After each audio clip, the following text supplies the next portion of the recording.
esporozoito, que se llamaron el circunsporozoito, y se asoció a un adyuvante. Algún día hablaremos de eso. Y esa es el prototipo de la vacuna actual para malaria.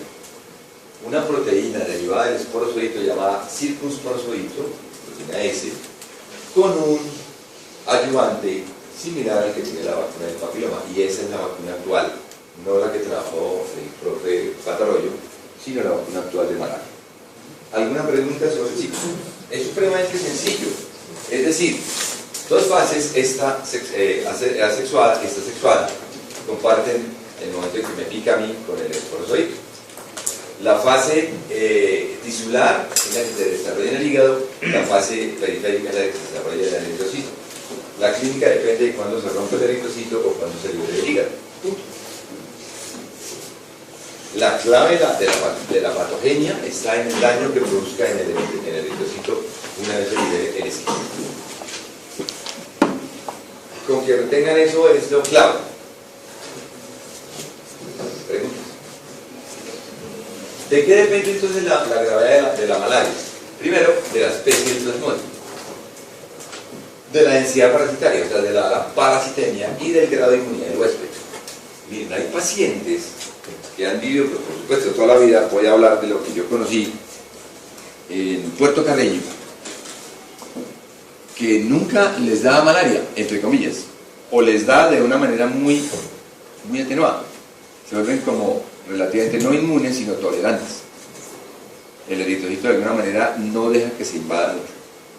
Hay poblaciones, especialmente en Tumaco y especialmente en la costa pacífica o en el Chocó, que por los rasgos importantes prevalentes de anemia de células falciformes no les da. Pero no es que haya una inmunidad adquirida a la malaria. A mí me da malaria y me vuelve a dar malaria si me expongo. Fíjense cómo varía la incubación, aproximadamente 2 semanas para el falciparum. Aquí todos son muy parecidos. Y esa incubación es el periodo en que va el esporozoito e invade el hígado. Y después de que se libera el hígado es que se empiezan los síntomas. La fisiopatología depende de la afección a los glóbulos rojos, la lesión que produzca en el glóbulo rojo, y la severidad depende del grado de parasitemia. Por eso hay un examen que se llama gota gruesa, que analiza el número de parásitos en determinadas muestras de sangre. Y también depende de la cantidad de venozoitos o de la cantidad de esporozoitos que hay. Bien. Si una parasitemia muestra más de 40.000 formas, eso quiere decir que hay una gran proporción o gran, posibilidad de destruir los glóbulos rojos. Entonces, una gota gruesa de más de 40.000 es gravísimo. Para el cielo vale con 22.000 a 1.500 es suficiente. Bien. ¿Qué llamamos nosotros hipnozoitos? Hipnozoitos nosotros llamamos, ¿recuerdan a qué forman las formas tisulares que están en el hígado? Esas son las formas hepáticas latentes que son las responsables de la recaídas. Porque ahí hay que diferenciar recrudescencia, recaída de la malaria. Los síntomas, pues obviamente, habíamos dicho, cuando se libera el hígado, se rompe y se liberan los merozoitos, pues ahí hay sintomatología. O cuando se destruyen los glóbulos rojos y se vuelven a liberar los merozoitos periféricos. En ese momento, por la liberación de grandes cantidades de hemoglobina, porque se están rompiendo los eritrocitos, y la gran cantidad de antígenos del merozoito, hay una reacción inflamatoria sistémica bárbara que produce unos síntomas característicos. El Plasmodium vivax es, digamos, de alguna manera exquisito, selectivo. A él no le gustan sino los eritrocitos jóvenes, no el de los niños, sino los que tengan menos de 60 días de edad. En cambio, el falciparum es definitivamente promiscuo, lo que venga me lo come. Todo tipo de eritrocitos.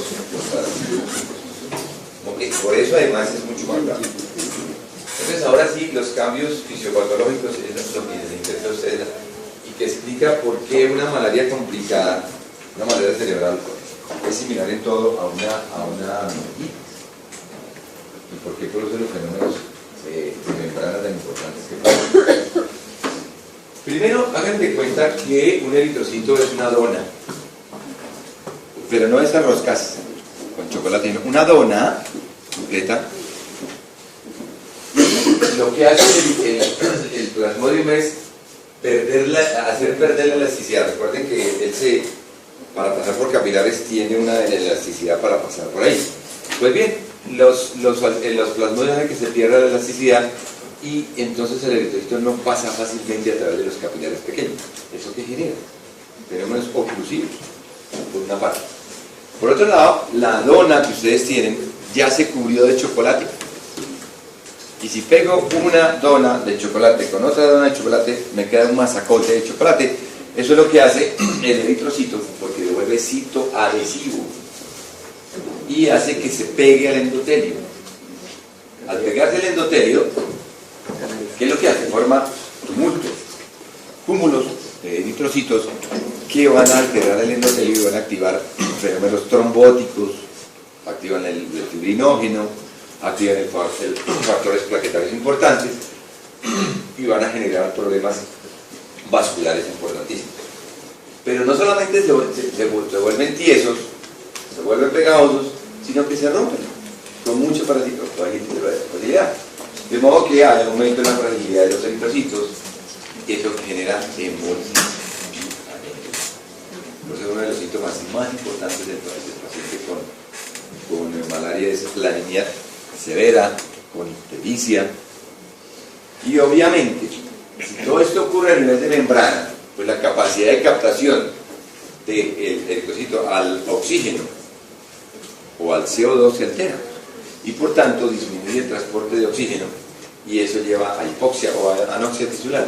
Para que hay una anemia por consumo de hemólisis, hay una disminución de la liberación de oxígeno por parte de la hemólisis. Eso hace además que se liberen muchas toxinas, no solamente por la ruptura del eritrocito, sino la cantidad de merozoitos que salen a la sangre, y eso estimula, por supuesto, todo el sistema inmunológico para liberar factor de necrosis tumoral, y eso es lo que contribuye, entre otras cosas, a fiebres tan altas, fiebres que llegan a 40, 41 grados. De modo que la clínica es sencilla de entender con base en pensar que hay una invasión terrible de no solamente parásitos, sino de un montón de eritrocitos que se están reduciendo. De modo que hay escalofrío, fiebre, sudoración y todos estos síntomas que ustedes saben. Okay. Las definiciones que hay que tener en cuenta, ¿qué es la recaída? Son aquellos casos en donde un merozoito, que luego se transforma en un nosoito en el hígado, por alguna circunstancia posterior, se liberan. Esas circunstancias posteriores pueden ser inmunosupresión, especialmente. Y eso siempre hay que tenerlo en cuenta cuando se trata de malaria viva. La recrudescencia, que es un concepto distinto porque se refiere a la aparición de síntomas por aumento de la persistenia después de 3 semanas de haber hecho el diagnóstico inicial de una malaria. ¿Qué quiere decir? Porque la primera vez no se encontró la suficiente cantidad de parásitos en sangre, o porque se trató de manera incompleta o inadecuada. Por eso es que me va a demorar 2 minutitos con ustedes para repasar el nuevo esquema de tratamiento, para evitar los tratamientos incompletos. Inmunidad natural, lo que yo les decía, aquí de pacientes que tienen deficiencia de esta enzima no hacen malaria. Los pacientes con hemoglobina normales, estoy hablando de algunas variedades de talasemias, la anemia de células falciformes, o por supuesto la hemoglobina fetal. Uno puede hablar de malaria en recién nacidos por infección perinatal, pero es muy raro porque la hemoglobina fetal no es afín. Esos receptores no son afines a los receptores del parásito. Y la inmunidad adquirida, lo que yo les digo, eso es un concepto que no es inmunidad, es tolerancia. De alguna manera los pacientes ya conviven con la malaria, no les da muy duro y eventualmente nunca reciben tratamiento. La clínica de la malaria, ustedes ya la pueden deducir. En los niños es mucho más severa que en los adultos, por muchas razones. La clínica es más bizarra. Se puede confundir con cualquier cosa. La presentación clásica de fiebre, escalofrío y sudoración es raro encontrarla en el mismo. Siempre uno presenta alguna de esas tres aisladas, pero sudoración. Lo que sí es cierto es que se inicia con accesos febriles, precedidas por escalofríos, intensa sudoración que se repiten a 48 o 72 horas. Si los pacientes en zonas endémicas no se autoformularan la droga, sería fácil diagnosticar, porque uno dice, bueno, la fiebre cada cuánto le llama. Si le dice a uno cada 3, dice, no, eso es un falsíparo. Si le dice a uno cada 4, un vivas, pero es que eso es una mezcla y pueden haber formas mixtas. Entonces, eso es un concepto para, no es muy importante porque no se da la duración de la fiebre. Entonces se da anorexia, irritabilidad, cambios en el comportamiento y en el sueño. Cefalea y vómito, esto sobre todo es un falsíparo, porque el mayor daño capilar que se produce es a nivel de las arterias pequeñas cerebrales. Entonces siempre produce los fenómenos de hipoxia. En todo puede simular, por ejemplo, una meningitis por meningococo. Con una cefalea intensa, fiebre súbita, puede convulsionar. De hecho, IEPI está contemplado en el capítulo de IEPI, malaria complicada, como si fuera algo similar a una meningitis. Hay ictericia y pues se puede asociar con diarrea por el daño vascular mesentérico. Entonces, ¿qué es una malaria grave? Discúlpenme, la diapositiva está pixelada horrorosa, pero es aquel que se manifiesta con alteración de la conciencia, coma, postración, debilidad generalizada, está el paciente en muy mal estado neurológico, con respiración dificultosa, respiración acidótica, convulsiona, y puede estar en un estatus convulsivo, con colapso cardiocirculatorio, como lo vamos a ver que por glucosilio, hipotensión, todo el cortejo de síntomas de un shock hipovolémico o de un shock séptico.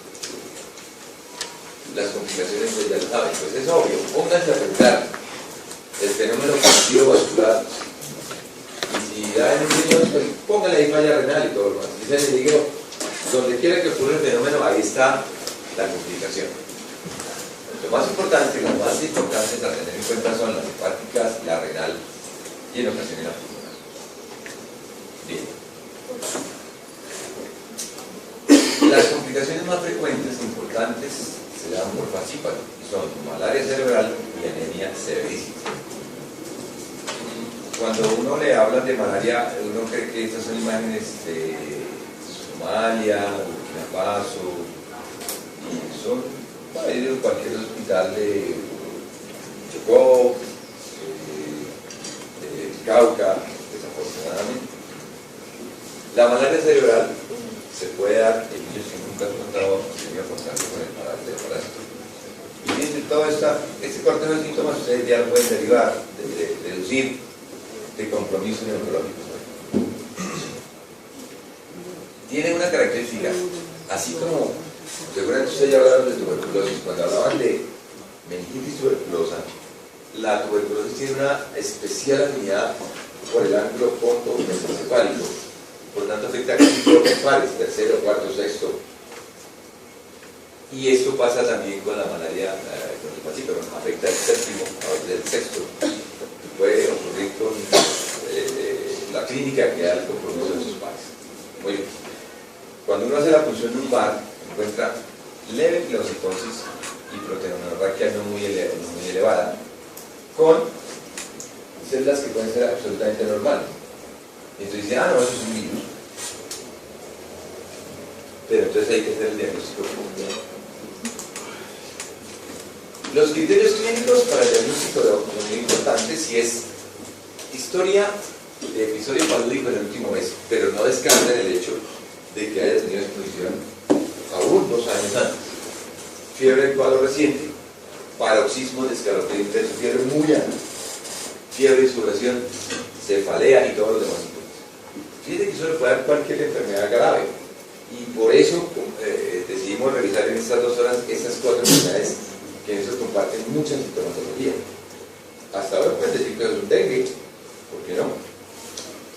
Entonces los síntomas son sumamente importantes que toca completarlos con criterios epidemiológicos nexo epidemiológico por personas que han sufrido malaria, antecedentes de infección si se quiere, o medicación antimalárica en las últimas 4 semanas para descartar una recrudescencia. Muy bien. El diagnóstico tiene que confirmarse con parasitología.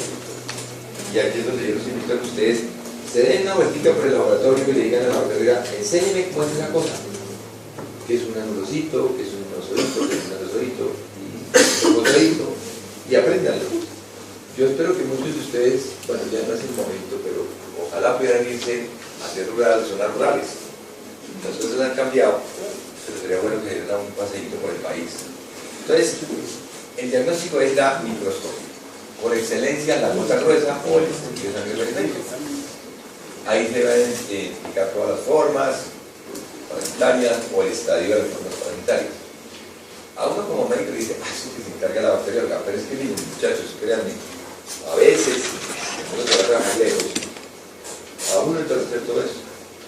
Haga la gota gruesa, vaya y léala, y la responsabilidad, porque de eso depende de si primero tiene malaria o no, y segundo, ¿cuál es? Vivas, haces una botica por el laboratorio y aprendan esas cosas. La gota gruesa, sin embargo, tiene una sensibilidad del 80% y una sensibilidad del 100%. Pero, ¿cuál es el problema? Cuando hay una densidad parasitaria menor de 10 parásitos por microlitro, puede ser falso negativo, o puede ser negativa si se lee en menos de 200 campos. Hay que tener una bacteria con experiencia. Si hay un caso probable con una gota gruesa negativa, pues la clínica es importante. Repítala a las 24 horas, no la descarten. Siempre ese examen, con 200 campos de aumento, detecta menos de 100 parásitos. Pero puede haber formas de densidad parasitaria bajita que no las detectan. Entonces, siempre, ahorita vamos a ver que dentro del esquema de manejo, o sea, repetirlo por lo menos 2 o 3 veces. Aún cuando el paciente ya tenga manejo farmacológico. Fíjense, algunos, eso se tomado de cualquier atlas de microbiología, el trofozoito, el esquizón, esto ya es, inmediatamente sale del hígado, el gametocito. Una pregunta a ver cómo va la secuencia de seguimiento. ¿Este gametocito corresponde a la fase sexual o asexual del parásito? Y está en el colon o en la saliva del bicho.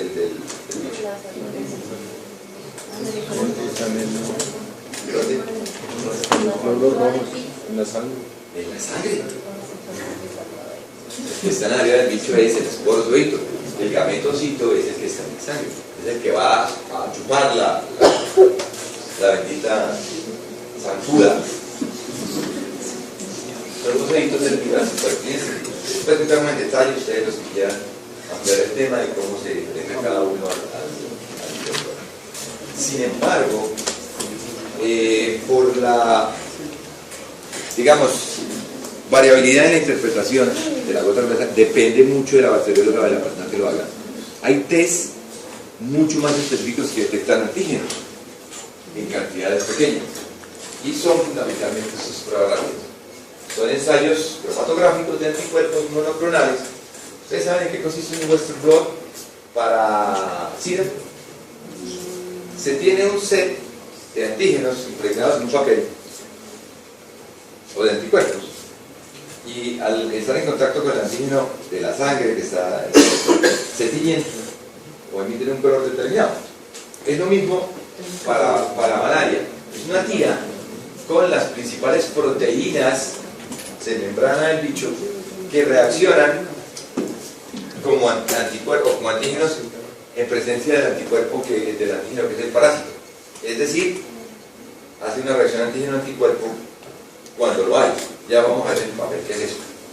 Tiene una sensibilidad del 80% y es muy específica. Pero, pues por supuesto, no son disponibles para todo el mundo, pero son costositas. Es lo que les decía. Es en la tira. La tira está embebida de anticuerpo contra Falciparum, malaria y todas las demás especies. Así es un Western blot para SIDA. La muestra, una gotita de sangre. Esto actúa como antígeno. Siempre de estar en contacto la gota de sangre, que como es una electroforesis, se pasa como una electroforesis va corriendo y en la medida en que esté en contacto con un antígeno se hace la reacción antígeno-anticuerpos. Y esta reacción o ilumina o se mete un color, lo que sea, y se determina que se desarrolla en el hígado la fase periférica de que se desarrolla en el eritrocito. La clínica depende de cuándo se rompe el eritrocito o cuándo se libera el hígado. La clave de la patogenia está en el daño que produzca en el eritrocito una vez se libere el esquema. Con que retengan eso es lo clave. Que nunca les da malaria, entre comillas, o les da de una manera muy atenuada. Se vuelven como relativamente no inmunes, sino tolerantes. El eritrocito de alguna manera no deja que se invada mucho. Hay poblaciones, especialmente en Tumaco y especialmente en la costa pacífica o en el Chocó, que por los rasgos generales que tiene la vacuna del papiloma, y esa es la vacuna actual, no la que trabajó el profe Patarroyo, sino la vacuna actual de malaria. ¿Alguna pregunta sobre sí? Es supremamente sencillo. Es decir, dos fases, esta asexuada y esta sexual, comparten el momento en que me pica a mí con el esporozoito. La fase tisular, preguntas. ¿De qué depende entonces la gravedad de la malaria? Primero, de la especie del plasmodium, de la densidad parasitaria, o sea, de la parasitemia y del grado de inmunidad del huésped. Miren, hay pacientes que han vivido, pues, por supuesto, toda la vida. Voy a hablar de lo que yo conocí en Puerto Carreño.